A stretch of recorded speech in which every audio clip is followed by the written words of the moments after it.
እንስሳ ማይጥሰውን አጥር ጫካ ባህራው ያቋረጥን አላህ እኮ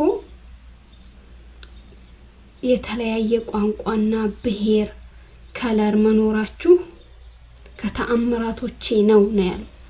ለማኙ እኛን ኢትዮጵያውያኑን ይመስለኛል፣ ሳጥኑ ደግሞ ኢትዮጵያን ይመስለኛል።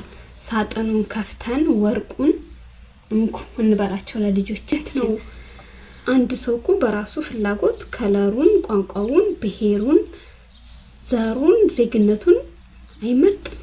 ኢትዮጵያ ልክ ለብቻዋ አምላክ ያላት እስኪመስል ድረስ የኢትዮጵያ አምላክ ምናምን እንላለን። ደም ስጋ አጥንት ህይወታቸውን አሳልፈው የሰጡን አሁን ለኞቻችን ስለ አድዋ ሲነሳ ፕራውድ እንሆናለን።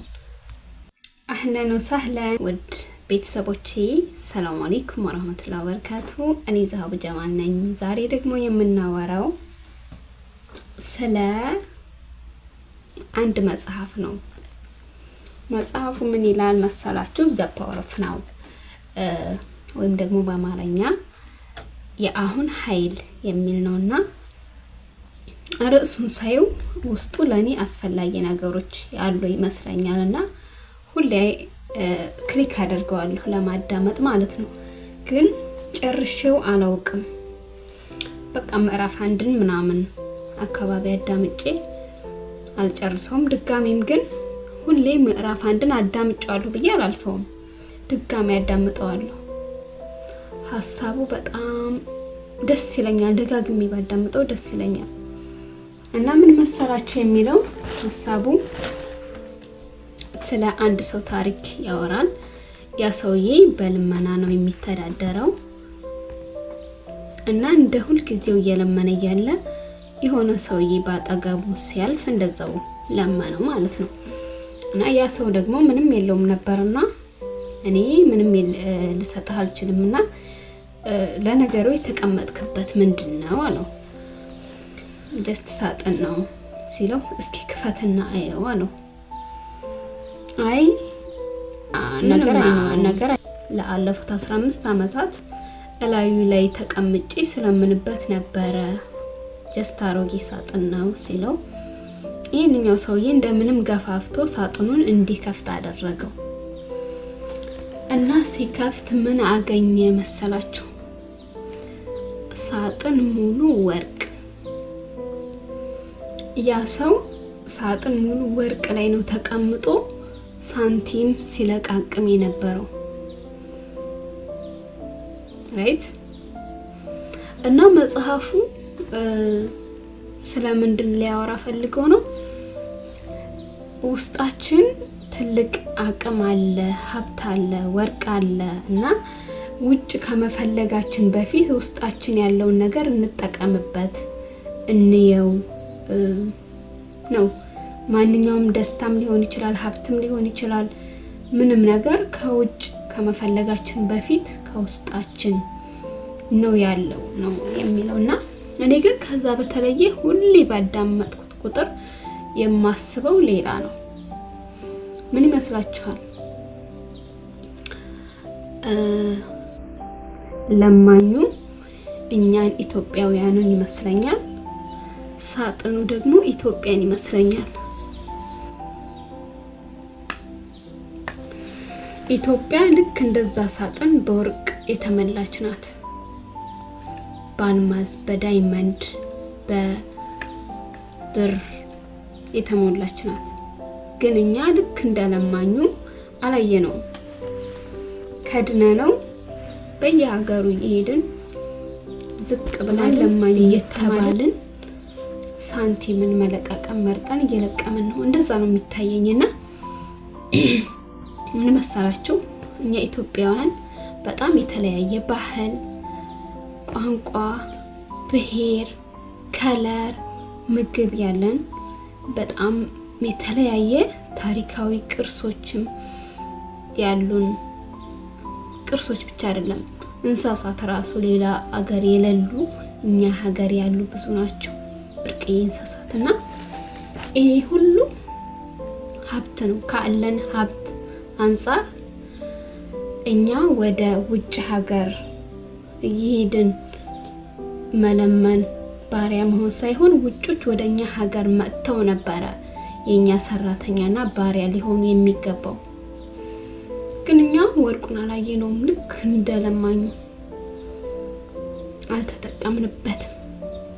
ልዩነታችንን የመጣላታችን ምክንያት አደረግነው። ተዋደን ብዙ መስራት ስንችል አንድ ቤተሰብ ውስጥ ያ ቤተሰብ ካልተዋደደ ለውጭ ሰው መጠቀሚያ ነው የሚሆነው። ያንዳንዱ ቤተሰብ ያ ቤት ይፈርሳል።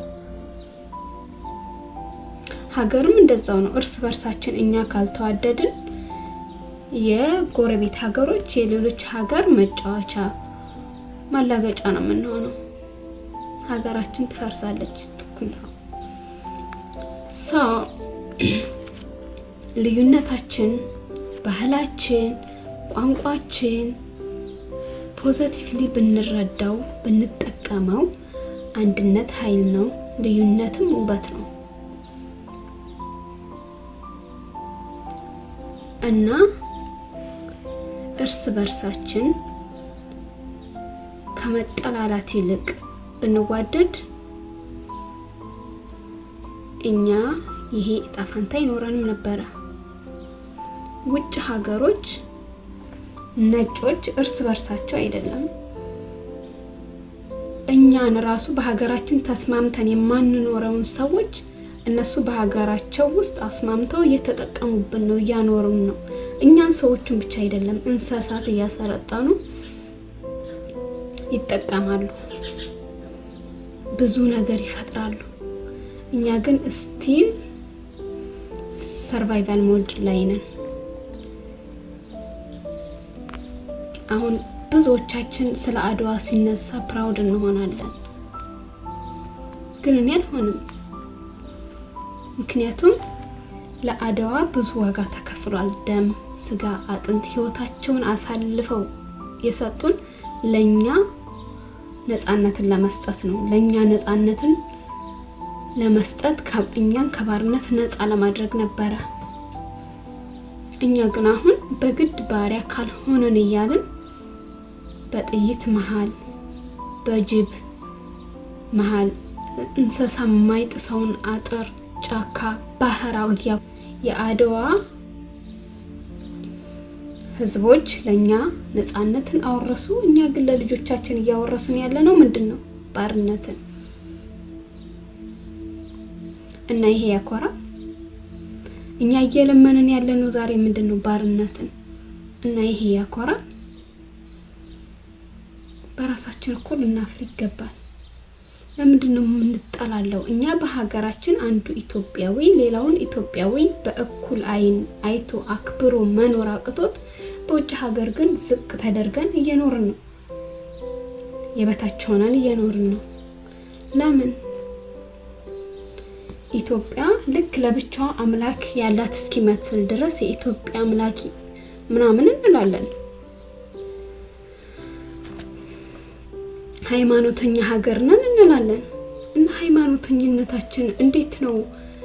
አንድ ሰው እኮ በራሱ ፍላጎት ከለሩን፣ ቋንቋውን፣ ብሔሩን፣ ዘሩን፣ ዜግነቱን አይመርጥም። ፈጣሪ በፈለገው አይነት ነው የሚፈጥረን። ያንን ሰው ስናከብር ፈጣሪን እያከበርን ነው። ያንን ሰው ስንንቅ ፈጣሪን እየናቅን ነው። የፈጣሪን ፍጡር ነው እያጣጣልን ያለነው። ስለዚህ አትሊስት እኛ ሃይማኖተኛ ነን የምንል ከሆነ ለፈጣሪ እኮ አላህ እኮ የተለያየ ቋንቋና ብሔር ከለር መኖራችሁ ከተአምራቶቼ ነው ያለው። እሱ ተአምራት ያለውን እኛ ግን የጸብ መነሻና መንስኤ አድርገናል። ይሄ ጸባችን ደግሞ በሀገራችን ላይ በሰላም እንዳንኖር አድርጎናል። የዛሬ 10-15 ዓመት በፊት ከአንድ ሰፈር ከሆነ አካባቢ ከአንድ ቀበሌ 2-3 ልጅ ቢበዛ 4 ልጅ ነው ወደ ውጭ ሀገር የምትገኘው አለች የምትባለው። ዛሬ ላይ ግን ከአንድ ቤት እንደዛው ነው። 4-5 ልጅ ይኖራል ብዙ ከሆኑ ውጭ ሀገር። ኢትዮጵያ ውስጥ የሚኖረው ማን ነው? ህፃናት፣ በሽተኛና አሮጊቶች ናቸው። እኛ ሰርተን ለመለወጥ ወደ ሀገራችን ሄደን በሰላም ለመኖር እንመጣለን። የምንሄደው አሁን ግን ወይ ስናረጅ ነው ወይ ስንታመም ነው። ልጅ እንወልዳለን፣ ይላካል። ልክ አደግ ሲል ለስራ ሲደርስ ይመጣል ተመልሶ እዚህ ያገለግላል፣ አርጅቶ ይመለሳል። ምንድነው እኛ ለልጆቻችን ለወደፊት ለሚመጡት እያወረስናቸው ያለ ነው? ባርነትን አይደለ? እና እንደዚህ መጽሐፉ ይህንን ያስታውሰኛልና እኛም ሀገራችንን፣ ውስጣችንን፣ ሀብታችንን፣ ልዩነታችንን ፖዚቲቭ ልንየውና ትልቅ ነገር እንፈጥራለን። የተሰጠንን ነፃነት የተከፈለልን ዋጋ ደም አጥንት ዋጋ እንስጠውና ያንን ነፃነት ደግሞ ለልጆቻችንም እናወርሳቸው። ሳጥኑን ከፍተን ወርቁን እንኩ እንበላቸው ለልጆቻችን ለማለት ያክል ነው። አላህ ሀገራችንን ሰላም ያደርግልን፣ ፍቅርን፣ መዋደድን፣ አንድነትን ይስጠን። ሀሳብ አስተያየት ካላችሁ ኮሜንት ላይ አስቀምጡልኝ። በቀጣይ ቪዲዮ እስከምንገናኝ መልካም ቆይታ። ወዳችኋለሁ።